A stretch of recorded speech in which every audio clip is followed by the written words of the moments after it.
जय हिंद भावी अधिकारियों। PB251 चैनल में आपका बहुत बहुत स्वागत है। इस चैनल पर आगामी RO, ARO, UPPCS एवं अन्य स्टेट PCS की परीक्षाओं को ध्यान में रख करके एक सीरीज चलाई जा रही है, जिसमें हम एक छोटे से समय में 10 महत्वपूर्ण प्रश्नों को हल करते हैं और आवश्यकता अनुसार उन प्रश्नों की व्याख्या भी करते हैं, जहां से नए प्रश्न पूछे जाने एवं बनने की संभावना होती है।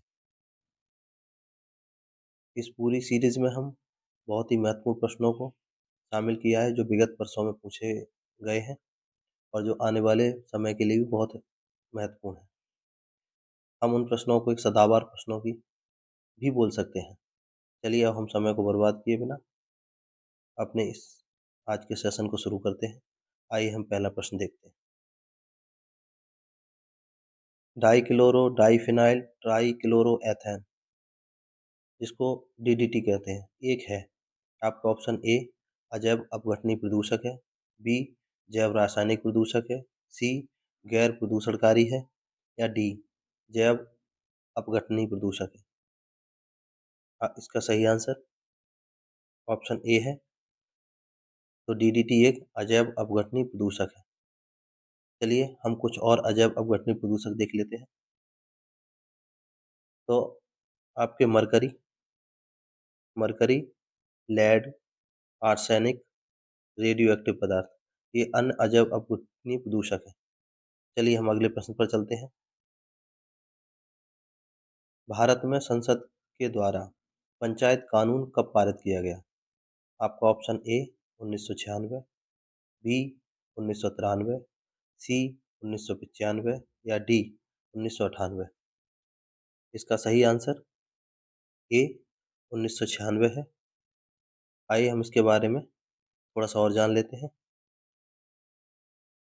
तो वर्ष 1995 में भूरिया समिति द्वारा प्रस्तुत की गई रिपोर्ट के आधार पर संसद ने पंचायत यानी अनुसूचित क्षेत्रों पर विस्तार अधिनियम 1996, जिसे पेशा कहा जाता है, को 10 राज्यों में लागू किया। अब आप जान लीजिए, यहाँ से बहुत सारे प्रश्न बन सकते हैं और हम तो हर वीडियो में बताते भी हैं आपको कि वर्तमान का पैटर्न चेंज हो गया है। अब एक प्रश्न को 4 विकल्प ही नहीं मिलते हैं। अब एक प्रश्न को हल करने के लिए आजकल कथन और कूट का सहारा लिया जा रहा है। तो हमने वर्तमान के पैटर्न को ध्यान में रख कर के ये पूरी सीरीज तैयार की है। मुझे लगता है जिन प्रश्नों पे हम इस सीरीज में चर्चा कर दे रहे हैं, तो आपको आवश्यकता नहीं कि अगर यहाँ से प्रश्न बनेगा तो आपसे तो कहीं और जाने की आवश्यकता पड़ेगी, आप सॉल्व कर पाएंगे। क्योंकि मैं भी आपकी तरह एक अभ्यर्थी हूँ, इसलिए मुझे वर्तमान में जो मैं अपनी तैयारी के लिए जो अप्रोच रखता हूँ, वही उसी अप्रोच से आप लोगों को भी शेयर करता हूँ। तो अब आप जान लीजिए। तो आपसे पूछा जाए कि पंचायत अधिनियम 1996 पेशा का संबंध किस समिति से है? तो भूरिया समिति हो सकता है, भूरिया समिति है, याद रखिएगा इसको। या हो सकता है भूरिया भूरिया समिति का गठन कब हुआ, तो ये भी आपको याद रहो 1995 में हुआ। ठीक है। या आपसे पूछ ले कि पेशा पेशा का संबंध किससे था? ठीक है, तो पेशा का संबंध भी भूरिया समिति से था। या पेशा क्या है, तब भी आपको पता होना चाहिए, पंचायत है या अनुसूचित क्षेत्रों पर विस्तार। इसको भी पक्का याद रखिएगा कि एक अनुसूचित क्षेत्रों पर विस्तार की बात की गई है इसमें। फिर दे सकता है कि पंचायत अधिनियम जो 1996 पेशा लागू हुआ, वो पूरे भारत में लागू हुआ था। तो ये भी आपको याद रखना, पूरे भारत में ना, केवल 10 राज्यों पे लागू हुआ था। ठीक है, तो अब आप देख लीजिए, आपके 4-5 प्रश्न यहाँ से तैयार हो गए। चलिए हम अगले प्रश्न पर चलते हैं। कौन सा सही सुमेल नहीं है? आपका ऑप्शन ए राष्ट्रीय ग्रामीण स्वास्थ्य मिशन 2005, बी राष्ट्रीय सामाजिक सहायता कार्यक्रम 1995, सी स्वर्ण जयंती ग्राम स्वरोजगार योजना 2001, या डी संपूर्ण ग्रामीण रोजगार योजना 1996। तो जान लीजिए इसका इसका सही आंसर डी, क्योंकि जो संपूर्ण ग्रामीण रोजगार योजना है 1996 नहीं, ये 1999 है। ठीक है। अच्छा, इसी समय आपको एक और बता देते हैं कि जो राष्ट्रीय सामाजिक सहायता कार्यक्रम 1995, इसकी तारीख भी याद कर लीजिए। ये है 15 अगस्त। ठीक है, ये 15 अगस्त है। तो 15 अगस्त 1995 को राष्ट्रीय सामाजिक सहायता कार्यक्रम शुरू हुआ था। इसी तिथि को एक और बहुत ही महत्वपूर्ण योजना लागू हुई थी, जिसको विगत परीक्षाओं में बहुत पूछा गया है। बता दें आपको तो वो मिड डे मील योजना, ठीक है? इसको मिड डे मील योजना ये भी 15 अगस्त उन 1995 को, इसको मध्याह्न भोजन योजना भी बोलते हैं, ठीक है? अभी 15 अगस्त, 26 जनवरी या वर्तमान प्रधानमंत्री जी का जन्मदिन, राष्ट्रपति जी का जन्मदिन, गांधी जयंती, ठीक है? ये बहुत ही महत्वपूर्ण तिथि होती है। इन तिथियों को अगर कोई योजना शुरू की गई है, तो हमेशा एग्ज़ाम में देखा गया है कि वो तारीख ही पूछ लेते हैं। इसलिए कभी भी कोई ये योजना जब आप पढ़ते समय इसको पक्का ध्यान रखिएगा, अगर कोई इन तिथियों में कोई योजना या किसी और भी महान व्यक्तित्व की जन्मदिन हो, उस दिन कोई योजना शुरू हुई हो, तो वो बहुत अपने आप में इम्पोर्टेंट होती है। अगर आप विगत वर्षों में देखेंगे, तो आपको ये खुद समझ में आ जाएगा कि हाँ, जो महत्वपूर्ण तिथियों को कोई अगर योजना शुरू हुई, तो उसमें तिथि पूछ लेते हैं, ठीक है? अब आपके लिए एक प्रश्न और है, एक मैं बता देता हूँ कि जो मिड डे मील योजना है, इसको 2021 में इसका नाम चेंज हो गया है। ये अब आपको बताना है, कमेंट के माध्यम से आप लोग बताइएगा कि अब मिड डे मील योजना को किस नाम से जाना जाता है। साल मैंने बता दिया। चलिए अब हम अगले प्रश्न पे चलते हैं। कौन सुमेल नहीं है? समाचार पत्र पत्रिका है और प्रकाशन का स्थान है। तो आपका ऑप्शन ए स्वदेश गोरखपुर, बी भारत बंद हाथरस, सी सत्यवादी आगरा, डी शक्ति बरेली। आपका सही आंसर डी शक्ति। शक्ति बरेली नहीं, कहाँ है शक्ति? शक्ति है अल्मोड़ा से, ठीक है? शक्ति पत्रिका का जो प्रकाशन होता है, ये अल्मोड़ा से होता है, ठीक है? चलिए अगले प्रश्न पर चलते हैं। निम्न में कौन सुमेल नहीं है? आपके ऑप्शन ए भारत धर्म महामंडल हरिद्वार, बी देव समाज लाहौर, सी राधा स्वामी सत्संग आगरा, डी सनातन धर्म रक्षणी सभा मुंबई। तो आपका सही आंसर डी डी सुमेल नहीं है। डी कहाँ पर है? ये है कलकत्ता में, ठीक है? अगर समझ ना आए लिखा हुआ तो बात बताता तो मैं हूँ ही, ध्यान से सुन लिया करो। तो अब भारत, इसको याद कर लो, ये बहुत बार पूछा गया है। भारत धर्म महामंडल हरिद्वार, देव समाज लाहौर, राधा स्वामी सत्संग आगरा और सनातन धर्म रक्षणी सभा आपका कलकत्ता में, ठीक है? चलिए हम अगले प्रश्न पर चलते हैं। निम्न में से कौन एक 1924 के कानपुर षड्यंत्र मामले में शामिल नहीं था? ठीक है? आपका option A Muzaffar Ahmad, B Nalini Gupta, C Shaukat Usmani, D M A Ansari, ठीक है? तो आपका सही आंसर क्या है? डी एम ए अंसारी नहीं थे। बाकी कौन कौन शामिल था, एक बार उसमें गो थ्रू हो जाइए, बाकी मैं बता देता हूँ आपको। तो पहले तो ये, इसका उद्देश्य क्या था? तो इसका उद्देश्य था कि कम्युनिस्ट आंदोलन की सख्त एवं बढ़ते प्रभाव को रोकने के लिए, ठीक है जो। अब उसके बाद इसमें एम एन राय, आपके एम एन राय हो गए, श्रीपाद अमृत डांगे हो गए, रामचरण लाल शर्मा हो गए, सिंगार वेलु चेट्टियार हो गए। ये आदि व्यक्ति अभियुक्त बनाए गए थे, यानी ये व्यक्ति इससे शामिल थे, ठीक है? एम एन राय, श्रीपाद अमृत डांगे, रामचरण लाल शर्मा और सिंगार वेलु चेट्टियार, ठीक है? तीन वो व्यक्ति और एक बाकी ये व्यक्ति इसमें शामिल थे, ठीक है? चलिए हम अगले प्रश्न पर चलते हैं। क्या आप मुझे एक भी स्वतंत्र देश दिखा सकते हैं जहां पृथक मताधिकार हो? अंग्रेज जा चुके हैं परंतु वे शरारत छोड़ गए हैं। उपरोक्त वाक्य वाक्य को संविधान सभा के बहस में किसने कहा था? आपके ऑप्शन ए सोमनाथ लाहिड़ी, ठीक है? सोमनाथ लाहिड़ी है। बी जवाहरलाल नेहरू, सी सरदार वल्लभ भाई पटेल, डी एनजी रंगा। इसका सही आंसर सरदार वल्लभ भाई पटेल है। 13 दिसंबर 1946 को उद्देश्य प्रस्ताव पेश किया था किसने? जवाहरलाल नेहरू ने। तो जवाहरलाल नेहरू द्वारा जब उद्देश्य प्रस्ताव पेश किया गया था, उस समय बहस के दौरान सरदार वल्लभ भाई पटेल ने कहा था कि क्या आप मुझे एक भी स्वतंत्र देश दिखा सकते हैं जहाँ पृथक मताधिकार हो? अंग्रेज जा चुके हैं, परंतु वे अपनी शरारत छोड़ गए हैं।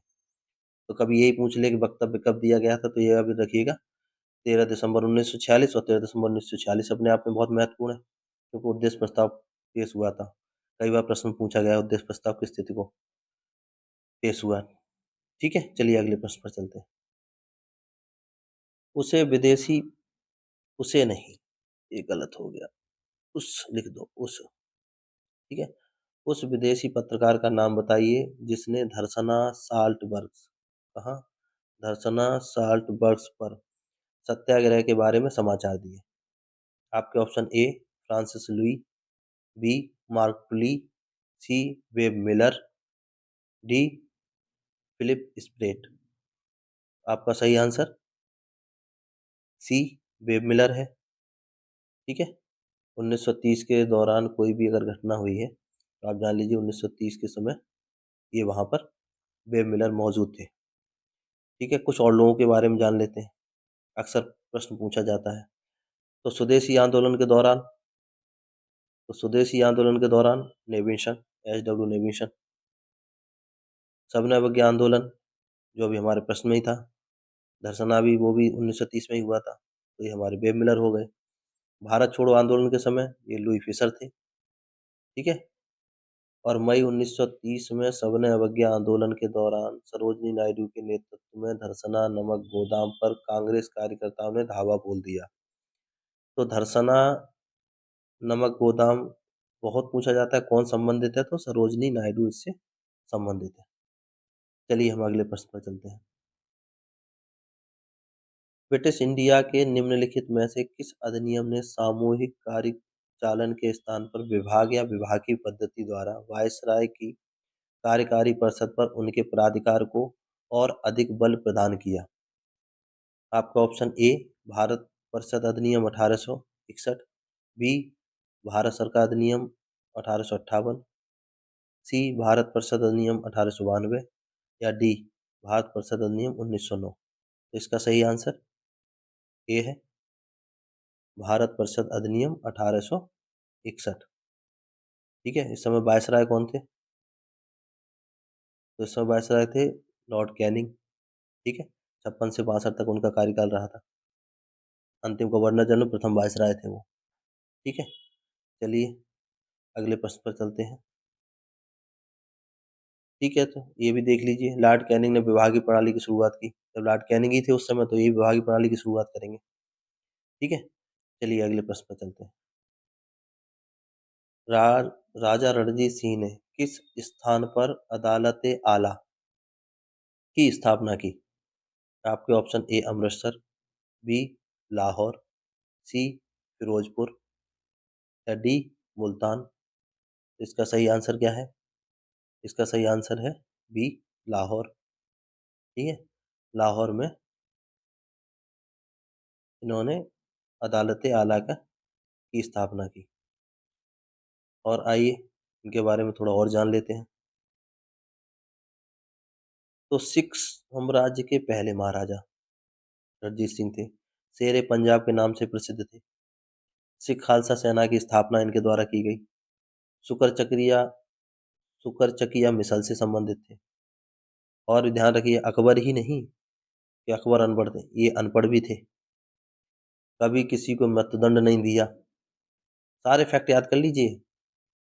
ठीक है, और ब्रिटिश इतिहासकार कौन? Jetty wheeler. ठीक है, केसी व्हीलर नहीं जिन्होंने नरसंहारों की बात की, यह है जेटी व्हीलर ने कहा कि अगर वह एक पीढ़ी पुराने होते, जिस वर्तमान में है वो उससे एक पीढ़ी पुराने होते, तो वो पूरे भारत को फतेह कर लेते।